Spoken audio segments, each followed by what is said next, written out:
Američki ustav nikada ranije nije bio tako ozbiljno prekršen kao na ovim predsjedničkim izborima, izjavio je američki predsjednik Donald Trump, zašto mediji koji plasiraju lažne vesti neprekidno pretpostavljaju da će se demokratski kandidat Joe Biden popeti na mesto predsjednika, čak ni ne dozvoljavajući našoj strani da pokaže koliko je naš ustav kršen na izborima 2020.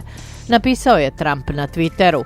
On je u seriji tweetova napisao i da je veliki broj posmatrača izbačen iz prostorija za glasanje u mnogim državama, kao i da su demokrate preinačile milione glasačkih listića u svoju korist. Oni koji su odgovorni za zaštitu našeg ustava ne smeju da dozvole da lažni rezultati izbora opstanu. Svet posmatra, napisao je Trump. Na nedavno održanim predsjedničkim izborima u SAD, demokratski kandidat Joe Biden osvojio je više od 270 elektorskih glasova, čime je pobedio dosadašnjeg predsjednika Trumpa.